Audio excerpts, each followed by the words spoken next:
నమస్కారం వార్తలకు స్వాగతం. ముందుగా ముఖ్యాంశాలు. తెలంగాణ మాజీ ముఖ్యమంత్రి కేసీఆర్ భారీ బహిరంగ సభ, కాంగ్రెస్ నేతలపై ఫైర్.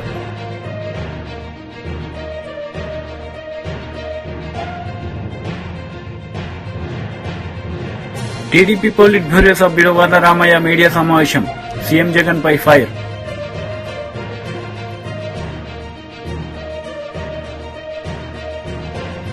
మినిస్టర్ మెరుగు నాగార్జున మీడియా సమావేశం నిర్వహించారు. ఈ సందర్భంగా పలు అంశాలపై ఆయన మాట్లాడారు.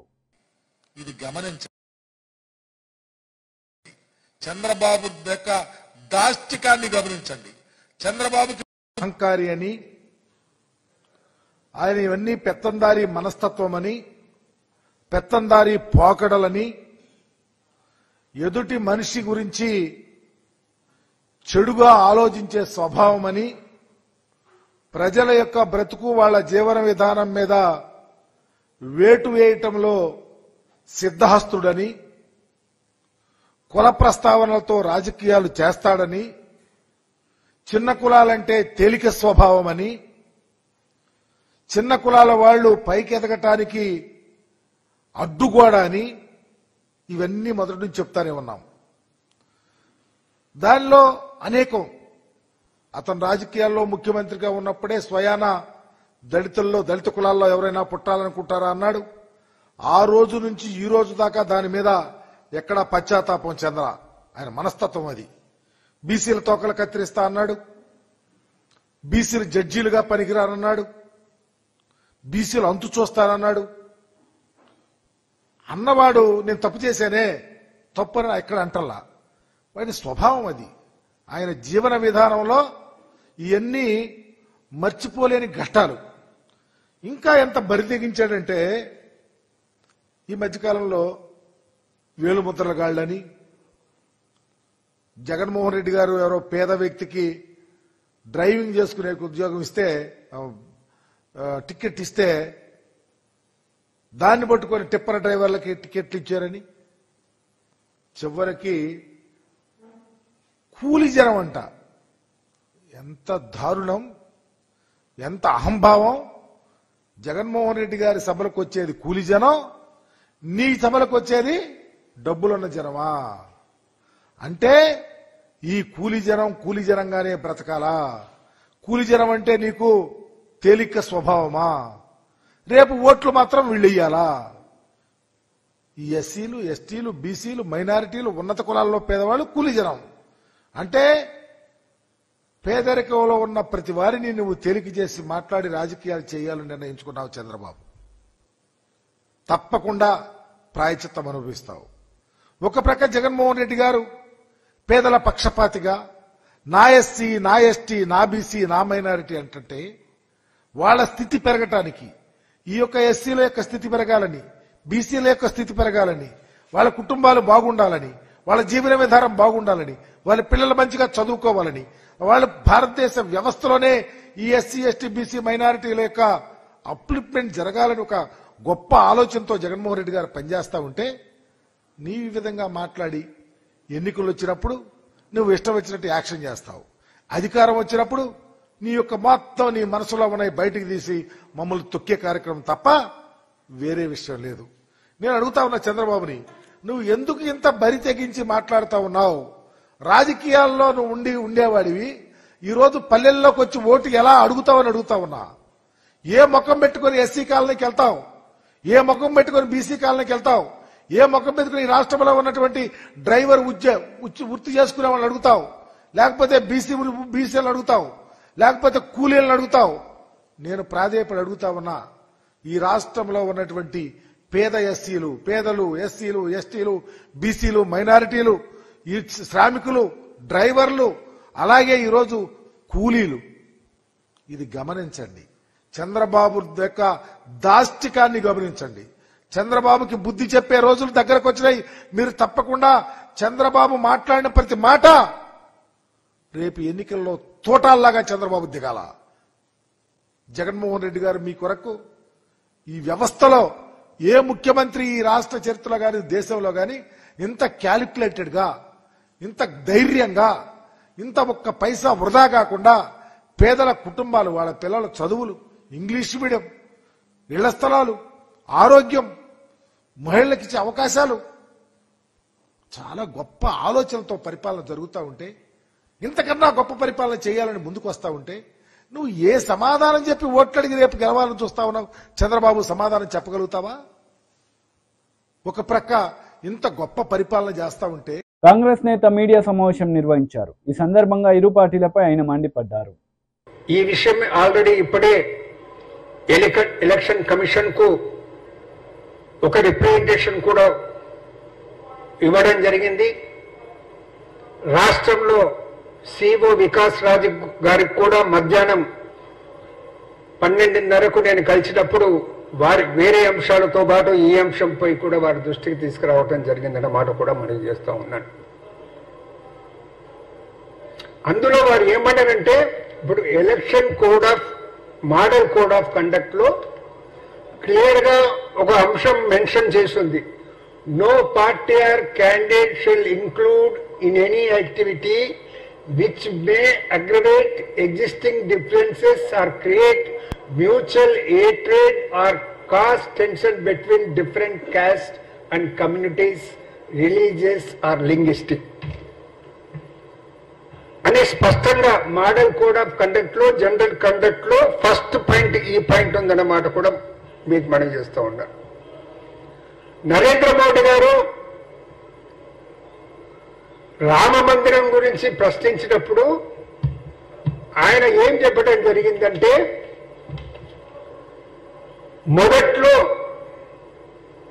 మొదటి నుంచి ఈ అంశాన్ని అనేది పరిశీలించాలి.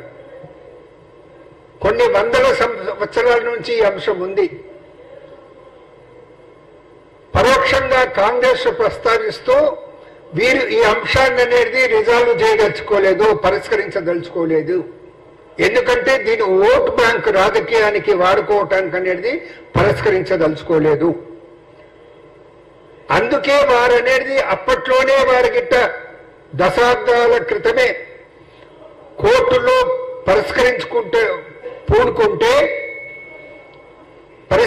పూనుకుంటే అప్పుడే రిజల్వ్ అయిపోయే మాట ఆయన చెప్పడం జరిగింది. అంతేకాదు ఇంకో విషయం చెప్పిండు. ఇప్పుడు అనేది కోర్టులో అనేది జడ్జిమెంట్ ఇచ్చే తరుణంలో జడ్జిమెంట్ రాకుండా చేసే ప్రయత్నం చేశారనే అలిగేషన్ ఆయన కాంగ్రెస్ మీద చేయటం జరిగింది. అది పూర్తిగా వాస్తవ విరుద్ధం అన్నమాట మేము మనం చేస్తా ఉన్నాం. అసలు రామజన్మభూమి ఉన్నటువంటి అప్పట్లో బాబీ మస్జిద్ యొక్క ఆ తలుపులు తెరిచింది ఎవరు? ఆ తాళాలు తీసింది ఎవరు? కాంగ్రెస్ హయాంలో, కాంగ్రెస్ సర్కారులో అప్పట్లో ప్రధానమంత్రిగా ఉన్నటువంటి రాజీవ్ గాంధీ గారు తాళాలు తెరిచారు కదా. ఇది వాస్తవం కాదా? ఆ వాస్తవాలు అనేది మర్చనేది ఈ రోజు అనేది కాంగ్రెస్ ఒక మతం ప్రజలను కాంగ్రెస్ కు వ్యతిరేకంగా మలచటానికి ప్రయత్నం చేస్తున్నాడు. కానీ ప్రజలు నమ్మరనే మాట కూడా నేను మనవి చేస్తా ఉన్నాను. ఆయన ఇంకొక మాట మాట్లాడిండు.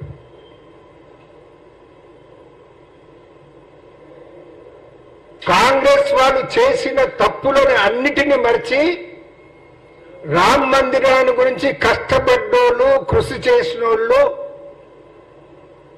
కాంగ్రెస్ వాళ్ళు చేసినటువంటి తప్పులను మర్చి వారి ఇంటికి వెళ్ళేసి ఇన్విటేషన్ ఇస్తే తిరస్కరించారన్న మాట ఆయన మాట్లాడటం జరిగింది. అది శుద్ధ అబద్ధం, అది తప్పు అన్నమాట నేను మనవి చేస్తా ఉన్నాను. ఈ విధంగా ప్రచారం చేయటం అనేది ప్రధానమంత్రి పదవిలో ఉన్నటువంటి వ్యక్తికి తగదు. అందుకే ఎలక్షన్ కమిషన్ తోటి తెలంగాణ ప్రదేశ్ కాంగ్రెస్ కమిటీ తరఫు నుంచి మేము రిక్వెస్ట్ చేస్తా ఉన్నాము. ప్రధానమంత్రి భవిష్యత్తులో ఇటువంటి వ్యాఖ్యలు చేయకుండా మీరు కట్టడి చేయండి. ఇవాళ బీహార్లోని గయలో కూడా మాట్లాడుకుంటా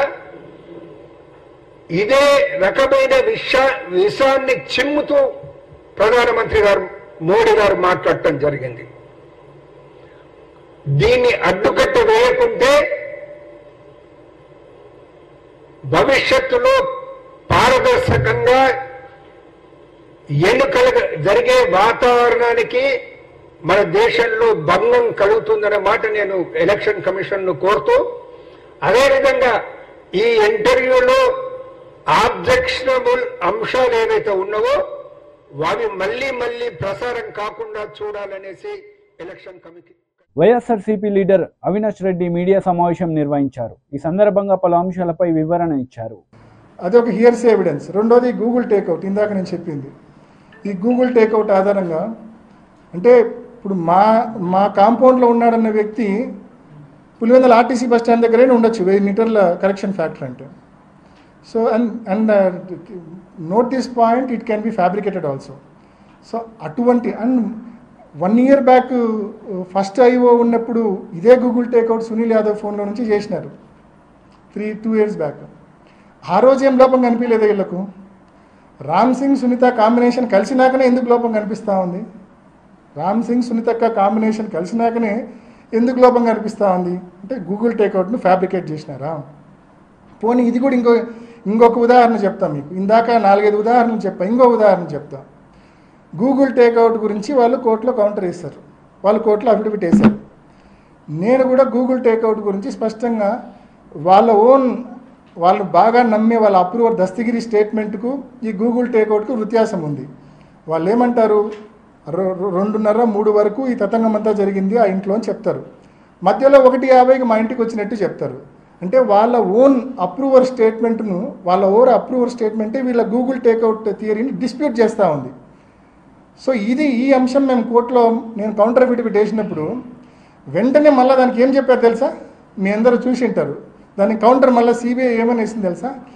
లేదు మాది పొరపాటు, మేము కోర్టుకు సమర్పించింది. ఎందుకంటే వాళ్ళు పొరపాటును ఒప్పుకోలేదనుకోండి, వాళ్ళ అప్రూవర్ థియరీ దస్తగిరి చెప్పిందంతా అబద్ధమని ఒప్పుకోవాల్సి వస్తుంది పొరపాటును ఒప్పుకోకుంటే. దాన్ని వాళ్ళు ఎలా కవరప్ చేసుకున్నారంటే కోర్టులో కౌంటర్ ఏమని వేశారంటే, లేదు మేము ఏదైతే సమయం మెన్షన్ చేసినామో కోర్టుకు వేసిన అఫిడవిట్లో అది Greenwich mean time, GMT Greenwich mean time, దానికి ఇండియన్ స్టాండర్డ్ టైం ఐఎస్టీ గన చూపాలంటే కనుక ఒక 5:30 గంట యాడ్ చేయాలని చెప్పి వాళ్ళే కౌంటర్ వేసినారు కోర్టుకు. సిబిఐ కౌంటర్ వేసింది. అంటే వాళ్ళ అలిగేషన్స్ను వాళ్ళే తప్పు పట్టుకున్నారు. అంటే దానికి అది జిఎంటీకి ఐఎస్టీకి మధ్య 5:30 గంట వ్యత్యాసం ఉంది. సో ఆ 5:30 గంట వ్యత్యాసం నేపథ్యంలో ఇంకా టైమింగ్సే మారిపోతాయి పూర్తిగా. సో ఇంత ఇల్లాజికల్ నిందలు వేసిన తర్వాత మేము కోర్టులో అఫిడవిట్ వేసిన తర్వాత మళ్ళీ 4 గడుచుకొని దాన్ని కరెక్ట్ చేసుకోవడం. నేను కనీసం ఈ అరగంటలో మీకు 5-6 ఉదాహరణలు చెప్పా. ఏ రకంగా సిబిఐ సునీతక్క ప్రతిసారి నేను వాళ్ళ తప్పులు ఎత్తి చూపడము, వాళ్ళు దాన్ని కరెక్ట్ చేసుకోవడము. కానీ ఒక అబద్ధాన్ని ఏం చేస్తే అది నిజమవుతుంది? అది మీరు ఎన్ని తిప్పలు పడితే అది నిజమవుతుంది? అది నిజమయ్యే సమస్య లేదు, ఎందుకంటే అది అబద్ధం కాబట్టి నాకు న్యాయ వ్యవస్థ మీద సంపూర్ణమైన విశ్వాసం ఉంది. వీళ్ళందరూ కుట్ర పన్ని చంద్రబాబు నాయుడు గారి కుట్రలో పావులుగా మారి, ఏబిఎన్ రాధాకృష్ణకు తొత్తులుగా మారి, వీళ్ళందరూ నన్ను ఎంత అటాక్ చేసినా కూడా నేనైతే ఏ తప్పు చేయలేదు, ఏ రోజు కుంగిపోను. అండ్ స్పష్టంగా చెప్తా ఉన్నా, నాకు న్యాయ వ్యవస్థ మీద సంపూర్ణమైన విశ్వాసం ఉంది. తప్పకుండా నిజం నిలకడ మీద తెలుస్తుంది. రాబోయే రోజుల్లో తప్పకుండా ఫ్యాక్ట్ అనేది బయటికి వస్తుంది. సిబిఐ చేసిన విచారణకు వాళ్ళు లెంపలేసుకొని మళ్ళీ రియల్ వర్షన్కు వెనక్కి పోవాల్సి వస్తుంది. ఆ రోజు తప్పకుండా వస్తుందని సంపూర్ణ విశ్వాసంతో నేను చెప్తా ఉన్నా. ఎనీ క్వశ్చన్స్నా? గూగుల్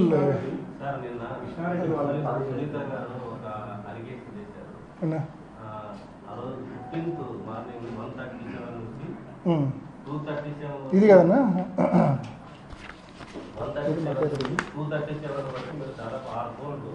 చెప్తాను. లెట్ మీ ఆన్సర్ నా కరెక్ట్. మీరు అడిగిన క్వశ్చన్ కరెక్ట్. నేను ఆ ప్రెస్ మీట్లో ఇది కూడా అడిగింది, నేను మర్చిపోయిన ఆన్సర్ చేయడం. ఇదే కదా, దిస్ ఈజ్ ఇట్ కదా. అసలు ఇది ఏందో తెలుసా మీకు? This is my WhatsApp activity and ఎర్రగంగిరెడ్డిస్ WhatsApp activity. Nothing but WhatsApp activity. మార్చి 14 రాత్రి ఎందుకండి, నేను ఆ రోజు రాత్రి ఫస్ట్ జరిగింది చెప్తాను. నేను ఆ రోజు రాత్రి 10:30కో 11కో పండుకున్నా, పొద్దున్నే 5కి లేచిన, 6 గంటలు బాగా నిద్రపోయినా 5కి లేచినంత స్పష్టంగా చెప్తా ఉన్నా, ఎటువంటి డౌట్ లేకుండా మీ అందరికీ. వైఎస్ఆర్సీపీ ఎమ్మెల్యే సుధాకర్ మీడియా సమావేశం నిర్వహించారు. ఈ సందర్భంగా టీడీపీ నేతలపై ఆయన మండిపడ్డారు. సమాజాన్ని దోచుకొని సమాజం మీద దాడి చేస్తుంటే పేదవాళ్ళందరూ ఒకటే, పేదవాళ్ళందరూ కూడబలుక్కొని ఇలా కాదు, మనకొకడు కావాలి, ఆ ఒక్కడికి నీతితో నిజాయితీతో ధర్మంతో పరిపాలించే దమ్ము ధైర్యం ఉండాలి. ఈ ఎవరైతే ఈ మీడియా సంస్థలు కార్పొరేట్ శక్తులు చంద్రబాబు నాయుడు లాంటి వాడు చేస్తున్న దాడిని ఎదుర్కోవటానికి ఒక్క మగాడు కావాలనుకుని వాళ్ళు తయారు చేసుకున్న వ్యక్తి పేరే అర్జునుడు వైఎస్ జగన్మోహన్ రెడ్డి గారు. ఆ అర్జునుడు ఒక్కడే పోరాటం చేస్తున్నాడు. ఆ అర్జునుడు ఈ సంస్థల యొక్క పునాదులను చీల్చి చెండాడుతున్నాడు.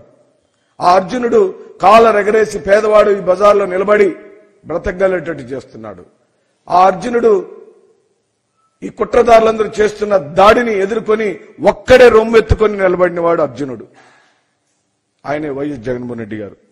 ఈరోజు రామోజీరావు తన హెడ్ లైన్స్ లో బందిపోటు పాలన అని రాశాడు. ఇది పూర్తిగా రాజ్యాంగ విరుద్ధం. అధర్మ యుద్ధానికి తెరలేపాడు రామోజీరావు.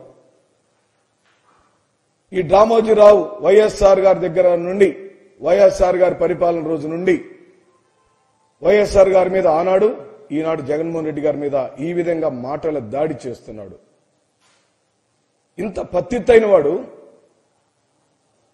బందిపోటు అనే టైటిల్ పెట్టినవాడు, సుప్రీంకోర్టు అడిగిన ప్రశ్నలకు సమాధానం చెప్తే నీ మార్గదర్శి చిట్ ఫండ్స్ లో జరిగిన స్కామ్ల గురించి నువ్వు సమాధానం చెప్పి ఎక్కడ ఎన్ని రూపాయలు డిపాజిట్లు అయినాయి, ఎన్ని వేల మందిని చిట్ ఫండ్స్ లో సభ్యులుగా ఉన్నారు, ఆ ధనాన్నంతా ఎక్కడ పెట్టావు, ఏ సంస్థలకు మళ్లించావు, ఎలా వక్ర మార్గంలో ఆ సంస్థని దోచుకొని తిన్నావనే విషయాన్ని సుప్రీంకోర్టు అడిగింది.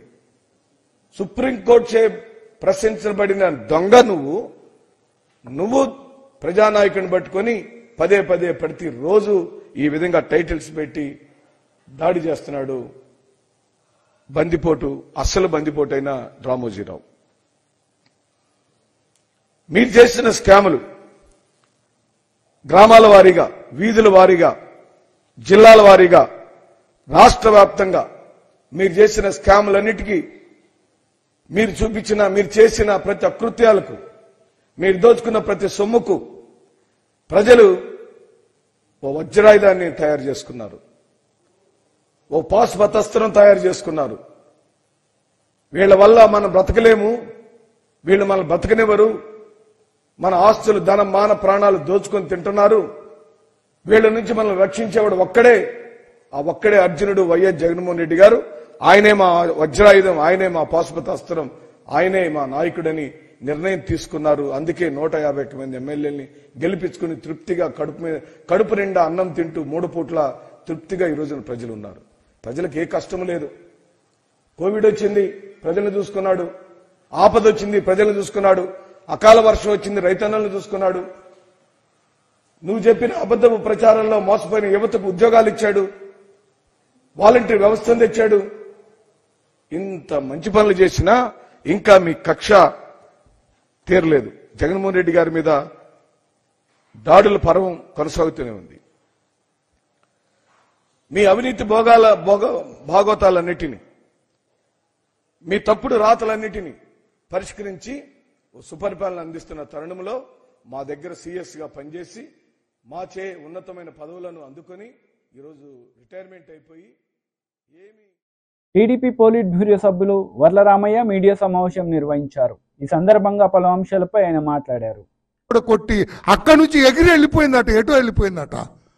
ఏమండి, రాష్ట్ర ప్రజల చెవుల్లో పూలు పెడతారా? పెట్టారు ఒకసారి, ఒక్క ఛాన్స్ అన్నారు, మీ భ్రమలో పడ్డారు, మాయలో పడ్డారు, అసాధ్యపు వాగ్దానాలు నమ్మారు, ఓటేశారు, ముఖ్యమంత్రిని చేశారు.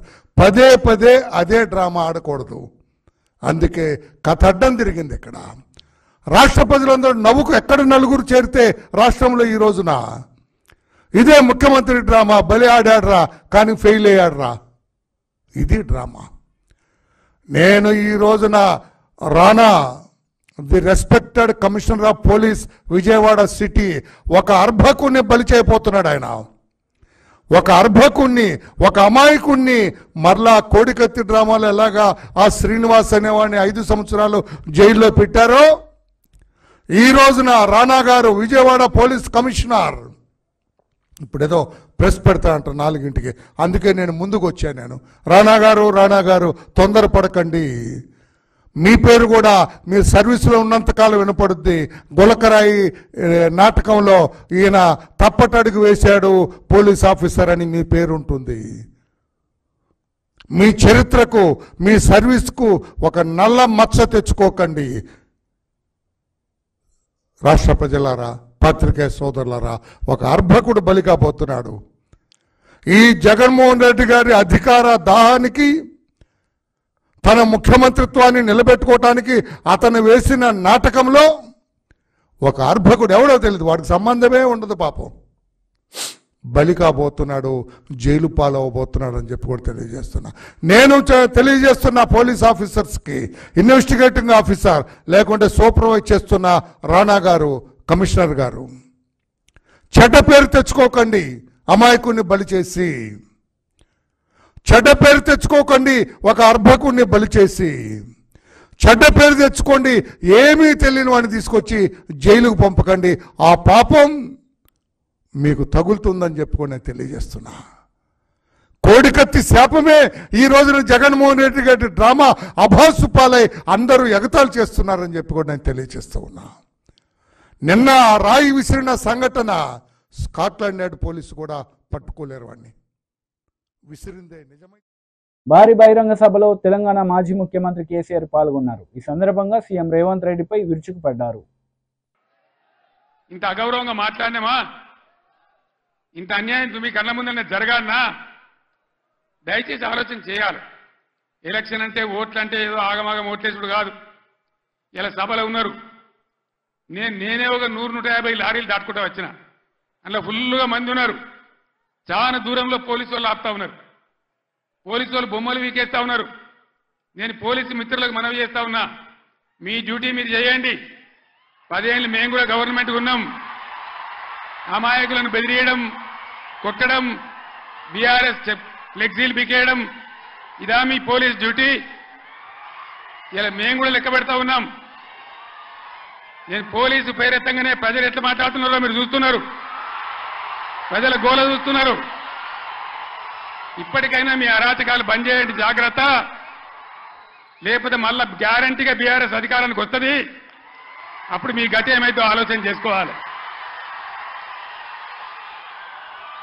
10 ఏళ్ళు మేము ఉన్నామే, 10 ఏళ్ళు నేను ముఖ్యమంత్రిగా ఉన్నానే. ఒక్కరోజన్నా మేము ఈ దౌర్జన్యం చేసినామా? ఎవరైనా వేధించినామా? మరి ఎందుకు మీడియాలో మితిమీరిన పనులు చేస్తా ఉన్నారు పోలీసులు? దయచేసి మానుకోండి పోలీస్ సోదరులారా. మేమన్నీ రికార్డు చేస్తా ఉన్నాం.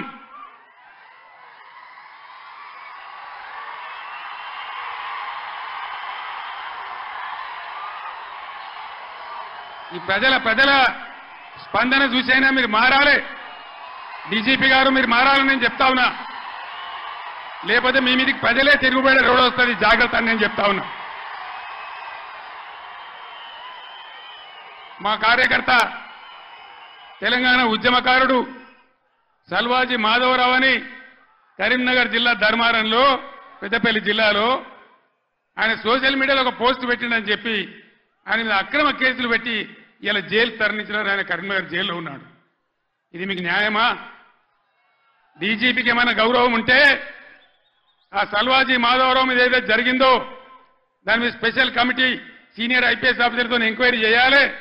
ఏ సబ్ ఇన్స్పెక్టర్, ఏ సర్కిల్ ఇన్స్పెక్టర్ దౌర్జన్యానికి పాల్పడ్డాడో వాళ్ళ మీద మీరు చర్యలు తీసుకోవాలి. లేకపోతే తస్మాత్ జాగ్రత్త, మేము న్యాయస్థానం తలుపులు దాడతామనే మనవి చేస్తా ఉన్నా. మేము కూడా మస్తుగా చూసినాం. నేను కేంద్ర మంత్రిగా పనిచేసిన, రాష్ట్ర మంత్రిగా పనిచేసిన, ఇదే జిల్లాలో 20 ఏళ్ళు ఎమ్మెల్యేగా ఉన్నా, ముఖ్యమంత్రిగా పనిచేసిన, కానీ దౌర్జన్యాలు ఎన్నడూ మీతో మేము చేయించలే. అనవసరంగా మీరు రాజకీయ చేసే వాళ్ళు చేస్తారు, మీకు అవసరం లేదు. ఆయాల ఎక్కడ చూసినా వరి కోతలు ఉండే, ఇవాళ కరెంటు కోతలు, క్రాప్ హాలిడేలు. దయచేసి ప్లీజ్ 10 నిమిషాలు, నేను ఎక్కువ మాట్లాడను, 15 నిమిషాలు నినాదాలు తర్వాత చెప్తాను తమ్ముడు. ఇదేంద్రా అంటే ఆ రోజు ఇవాళ ముఖ్యమంత్రి చెప్పిండు 2 లక్షల రుణమాఫీ డిసెంబర్ 9 తారీఖు. ఏడవాయ డిసెంబర్ 9 తారీఖు ఎవడో కూడా అన్నాడట, కూర్చుంటే లేవో శాత కాదు కానీ తాటి చెట్టు అంత ఎగురుతా అన్నాడట. డిసెంబర్ 9 పోయింది, అన్ని పోయినాయి. మళ్ళా ఆగస్టు 15కి చేస్తామంటారు. మొన్న ఇంకో ఎమ్మెల్యే రేవూరి ప్రకాష్ రెడ్డి అని ఏడాది తర్వాత చేస్తామంటారు. అసలు వీళ్ళు చేస్తారా? వీళ్ళని నమ్మచ్చునా? వీళ్ళను వంగదీసి వీళ్ళ మెడలు వంచి 2 లక్షల రుణమాఫీ చేయించే బాధ్యత బీఆర్ఎస్ పార్టీ మేము తీసుకుంటా ఉన్నాం. అందరం కలిసి యుద్ధం చేద్దాం. పార్లమెంట్ ఎన్నికల్లో బీఆర్ఎస్ అభ్యర్థులను గెలిపించండి, బీఆర్ఎస్ కు బలాన్ని ఇవ్వండి. రైతుల పక్షాన బీఆర్ఎస్ పోరాటం చేస్తుందని మనవి చేస్తా ఉన్నా. లేకపోతే ఏమైతుంది?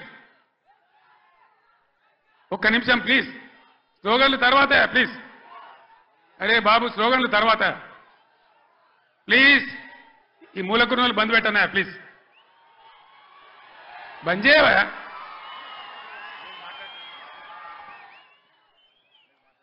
ఏం జరుగుతుంది చెప్పండి. ఒకసారి ఆలోచన చేయాలి ప్రజలు. ఓట్లు ఆగమాగం వేయద్దు, ఎవడో ఏదో చెప్తాడు. ఇదివరకే మొన్న దెబ్బతిన్నాం, మొన్న ఎలక్షన్లో దెబ్బతిన్నాం, కింది మీద అయిపోయినాం. ఎంత ధీమాగా ఉండ్రి రైతులు, ఎంత మంచిగా ఉండ్రి, ఎంత బ్రహ్మాండంగా ఉండే, ఎంత మంచిగా రైతు బంధు మీ బ్యాంకులో పడుతుండే, కరెంట్ ఎంత మంచిగా వచ్చేది, చెల్లు గుంటలు ఎట్లా నిండి ఉండే, ఏ విధంగా నీళ్ళు వస్తుండే, మీ డబ్బులు ఎట్లా కొన్నాము. ఇవాళ తప్పుడు వానలు పడే పరిస్థితులున్నాయి. అక్కడక్కడ తెచ్చిన వాళ్ళే వడ్లు తడిచిపోతున్నాయి, కాంటాలు పెట్టలేరు, కొనుగోలు జరుగుతలేదు. దాని మీద గవర్నమెంట్కు నియంత్రణ లేదు. అందువల్ల దయచేసి మేము కడుపులో పెట్టుకొని కాపాడిన రైతులు ఇలా ఆగమాగం అవుతా ఉన్నారు. రైతు బంధు రాకపోతే అప్పుల పాలైంది, లక్షల కొద్ది మోటార్లు కాలినాయి, ట్రాన్స్ఫార్మర్లు కాలినాయి.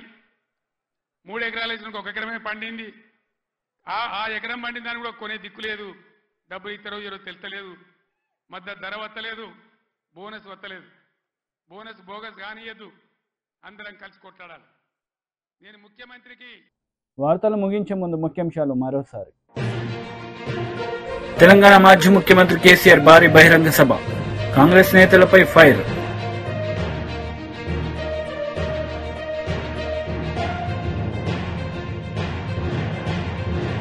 టీడీపీ పోలిట్ బ్యూరో సభ్యుడు వరదరామయ్య మీడియా సమావేశం, సీఎం జగన్ పై ఫైర్.